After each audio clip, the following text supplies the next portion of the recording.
నమస్తే ఎన్బి సుధాకర్ రెడ్డి గారు, welcome to icon politics. నమస్తే నిహాల్ గారు. సార్, నిన్న తాడిపత్రి ఇన్సిడెంట్ కనుక మనం చూసినట్లయితే, ఏదైతే కౌన్సిల్ వైఎస్ఆర్సీపీ సంబంధించి కౌన్సిల్ ఎవరైతే ఉన్నారో ఫయాజ్ బాషా అనే వ్యక్తి ఇల్లుని అన్ని కాగితాలు కరెక్ట్ గా ఉన్నప్పటికీ కూడా కావాలనే జేసీ ప్రభాకర్ రెడ్డి గారు ఆయన అనుచరులు అక్కడికి వచ్చి ఇల్లు పడగొడితే యత్నం చేస్తున్నారని వైఎస్ఆర్సీపీ గాని ఇప్పుడు అక్కడ ఉన్న ఫయాజ్ బాషా గాని వాళ్ళందరూ చెప్తున్నారు. అసలు మీ దగ్గర యాక్చువల్ గా అసలు ఏం జరిగింది అంటారు? బ్రదర్, మామూలుగా మున్సిపల్ ఆఫీస్ లో కానీ ఆఖరికి పంచాయతీలో ఒక ఇల్లు కట్టాలన్నా అప్రూవల్స్ కావాలండి. అంటే పంచాయతీ అనుమతి లేదా మున్సిపాలిటీ అనుమతి లేదా కార్పొరేషన్ అనుమతి ఇవి లేకుండా ఎవరు కూడా ఇల్లు కట్టకూడదు. ఈ అనుమతులు తీసుకునేటప్పుడు కొంతమంది అవి చూపిస్తారు, స్పెసిఫికేషన్స్ ఉంటాయి. ఇంత రోడ్డు ఉండాలి, ఇంత ఖాళీ స్థలం ఉండాలి, ఇవన్నీ చేసి ఇస్తారు. అయితే ఆ అనుమతి వచ్చిన తర్వాత అన్నింటిని కూడా డీవియేట్ చేసి ఇల్లు కట్టేస్తుంటారు. ఆ డీవియేషన్ ఎవరికి నష్టం లేదనుకుందాం, అలాంటప్పుడు అదనంగా మళ్ళీ పెనాల్టీలు వేసి కట్టించుకుంటూ ఉంటారు.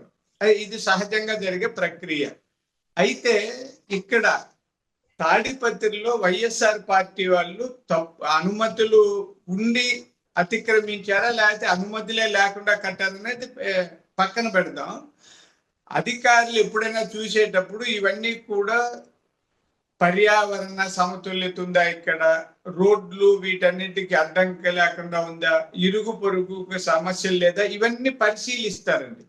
అప్పుడు వాళ్ళు యథేచ్ఛగా ఎదురు లేకుండా కట్టేశారు. అధికారం వైసీపీదే కాబట్టి రాష్ట్ర వ్యాప్తంగా చాలా ఘోరాలు మోసాలు చేశారు. కాబట్టి మున్సిపల్ అధికారులు అలాంటి వాటిని చూసి వాళ్ళ నోటీస్కి వచ్చిన తర్వాత చర్యలు తీసుకోవాల్సిన అవసరం ఉంది. మీరు హైదరాబాద్ లో చూడండి, హైడ్రా ఎంతంత పెద్ద భవనాలు కూల్చేశారండి. అవును, అంతస్తుల భవనాలు కూల్చారు. ఈ కూల్చకపోతే ఏమవుతుందంటే భవిష్యత్తులో రోడ్ల మీద కూడా ఇల్లు కట్టేస్తారండి. మీరు చాలా చోట్ల ఉన్నాయి ఇప్పటికీ. కొన్ని చోట్ల ఎవడో ఒకడు ఈ రోడ్డు ఇక్కడ వస్తాదంటే చిన్న గుడి కట్టేసి చిన్న రాళ్ళు పెట్టి దేవుడికి బొట్లు పెట్టి పెట్టేస్తాడు. ఇది దేవుడిది అంటారు. అక్కడ రానివ్వరు. అక్కడ అలా తిరిగి వెళ్ళాలి. మా తిరుపతిలో ఉన్నాయండి, బయట ఎక్కడగా తిరుపతిలో ఉన్నాయి, రోడ్లలో కట్టిన గుళ్ళు ఉన్నాయి, వాటిని కొట్టలేక వదిలేస్తారు. అలాగే ఇల్లు అన్ని వదిలేస్తుంటే భవిష్యత్తులో రోడ్లు కూడా ఉండవు. కాబట్టి చట్టపరమైన చర్యలు తీసుకుంటే దానికి లేనిపోనివన్నీ పులిమి వైఎస్ఆర్ పార్టీ వాళ్ళు రాద్ధాంతం చేస్తున్నారు. వైఎస్ పార్టీ వాళ్ళకి సిగ్గు శరం ఉంటే, నీతి నియమం పాటించే వాళ్ళైతే అలాంటి పనులు చేయరండి. మీరు ప్రతి చోట మీరు ఎక్కడన్నా చూడండి, దురాక్రమణ చేయడం, అడ్డదారుల్లో ఇల్లు కట్టడం, ఇవే వాళ్ళ పని. కాబట్టి కొట్టకుండా ఎలా ఉంటారండి? దానికి కక్ష పూరితంగా ఎడగొట్టారు. అట్లయితే అందరూ కొట్టేయచ్చు కదా. అంటే కావాలనే టార్గెట్ చేస్తున్నారని వాళ్ళు వైఎస్ఆర్సీపీ అనుకూల మీడియాలో ప్రచురిస్తున్నారు. జేసీ గారు కావాలనే వైసీపీ కౌన్సిల్ ని టార్గెట్ చేస్తున్నారు, అక్కడ ఏం లేదు, కేవలం ఆయన వైఎస్ఆర్సీపీ మాత్రమే అదొక్కటే చూసి ఏదొక కారణంతో ఇల్లు కూలగొట్టడానికి వైసీపీ శ్రేణులు కానీ కార్యకర్తలు కానీ ఇలా కౌన్సిల్ కానీ ఇబ్బంది పెట్టే యోచనలో జేసీ గారు ఉన్నారు అని వాళ్ళు అంటున్నారు. మీరేమంటారు సార్? అవునండి, అదే నేను సోషల్ మీడియాలో వాళ్ళ ప్రచారాలు దుష్ప్రచారాలు అన్ని చూస్తున్నాం. అలా మేము అక్రమంగా ఇల్లు కూల్చేయాల్సి వస్తే, కూల్చేయగలిగిన శక్తి ఉంటే అందరూ వైఎస్ఆర్ పార్టీ వాళ్ళు ఇల్లు కొట్టేయచ్చు కదా. జేసీబీలు దొరకవా? కోర్టు ఉందండి, కోర్టు ఒకటి ఉంది, న్యాయం ఉంది, చట్టం ఉంది. అక్రమంగా మేము కూల్చేస్తే వాళ్ళు కోర్టుకి వెళ్తే కోర్టు నష్టపరిహారం కట్టిమని తీర్పు చెప్తే మున్సిపాలిటీ నుంచి కట్టివ్వాలి. లేదా అక్రమంగా ప్రవేశించి చేసి జైలు శిక్షలు కూడా వేయచ్చు. అట్లయితే మా ఇల్లు మీరు కొట్టేసి మీ ఇల్లు నేను కొట్టేయగలను కదా. అక్రమంగా ఉన్నప్పుడు నోటీస్ ఇచ్చి కొడతారు.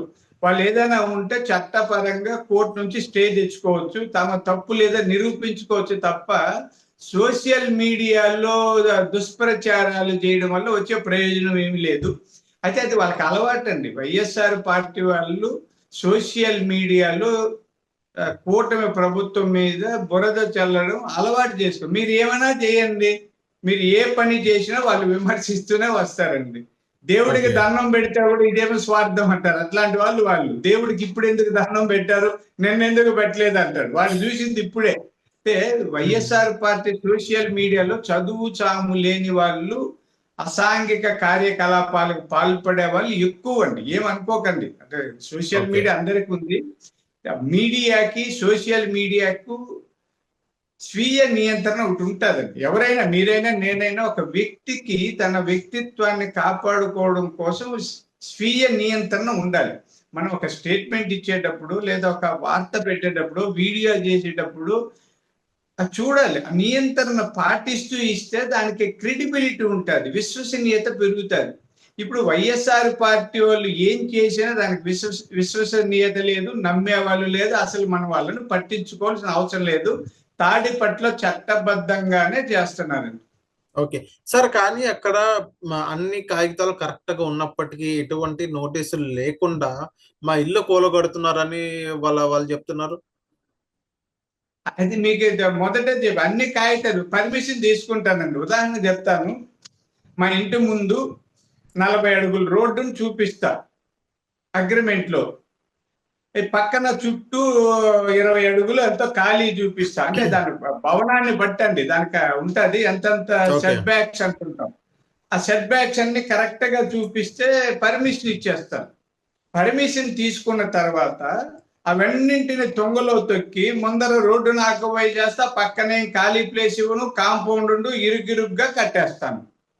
ఆ కట్టేటప్పుడు టౌన్ ప్లానింగ్ వాళ్ళు వస్తుంటారు, చూస్తుంటారు, చిల్లరలు తీసుకొని వెళ్ళిపోతుంటారు. లేదా పలుకుబడి ఉంటే అసలే రాదు. కాబట్టి ఉమ్. కాగితాలు ఉన్నంత మాత్రాన కాగితాల్లో ఉన్నట్టు కట్టారు, అది కదా ఆడ. మీకు అర్థమైంది ఓకే. కదండి. కాగితాలు అంటే అర్థమైంది. వాళ్ళకి పర్మిషన్ ఇచ్చిన కొలతలు ఉంటాయి. ఆ కొలతల ప్రకారం కట్టారా, అతిక్రమించారా? అతిక్రమించారు కాబట్టి ఇప్పుడు కొట్టేస్తున్నారు. ఓకే. ఇక్కడ అధికారం ఉందని అహంతో, అధికారం ఉందని మదంతో కూటమి నాయకులు పిచ్చి పట్టినట్టు వైఎస్ఆర్సీపీని టార్గెట్ చేస్తున్నారంటే మీరేమంటారు సార్? వైసీపీ వాళ్ళు అంటున్నారు. నేను ఇందాక చెప్పాను కదా, వాళ్ళు మదం ఎక్కి చేసిన పనుల్ని మేము మదం అనుస్తున్నామండి. ఓకే. వైఎస్ఆర్ పార్టీ అధికారంలో ఉన్నప్పుడు మదం ఎక్కి కన్ను మిన్ను తెలియకుండా చేసిన అరాచకాలు, దురాగతాలు, నికృష్టపు పనుల్ని అణిచివేయడానికి మేము పూనుకున్నాం. ఇది కూటమి ప్రభుత్వం లక్ష్యం కూడా. ఆ ఓకే. అన్యాయాలు, అక్రమాలను ఎదుర్కొంటూ అభివృద్ధిని పెంచుతూ, ఆదాయాన్ని సృష్టిస్తూ, సంక్షేమాన్ని కల్పించడమే మా ప్రభుత్వ లక్ష్యం.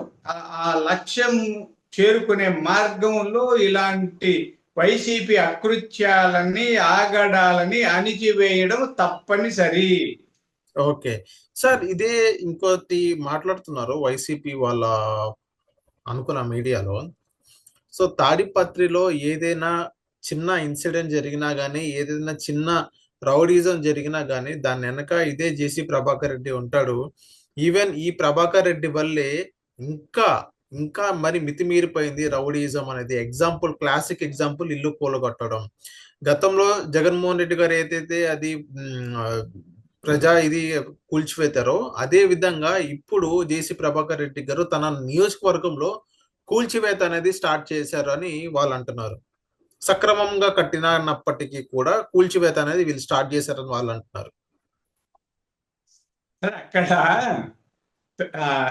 వైఎస్ఆర్ పార్టీ నాయకుడు పెద్దారెడ్డి వాళ్ళ అక్రమాలు, అకృత్యాలని ఎదుర్కొంటున్న హీరో అండి జేసీ ప్రభాకర్ రెడ్డి కానీ, వాళ్ళ అన్న దివాకర్ రెడ్డి గారు కానీ, వాళ్ళందరూ.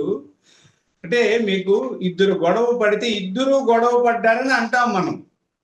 అవును. ఎందుకు పడ్డారు? ఒకడు రౌడీ, ఒకడు హీరో.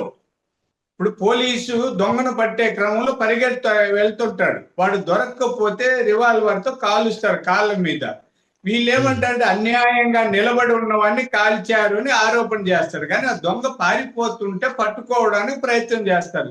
దాన్ని కూడా పోలీసు చట్టాన్ని తన చేతుల్లో తీసుకున్నాడు. కక్ష పెట్టి దొంగను కాల్చాడంటే ఎట్లండి?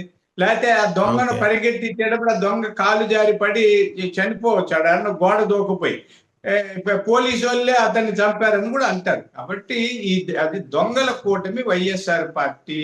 ఆ దొంగల కూటమి చెప్పే ఆరోపణలన్నింటికి మేము జవాబు చెప్పాలంటే చెప్పగలం, కానీ ఊరికే టైం వేస్ట్ అండి వాళ్ళ అది ఓకే. దొంగల కూటమి, దాన్ని పట్టించుకోవాల్సిన పని లేదన్నది నా ఉద్దేశం అండి.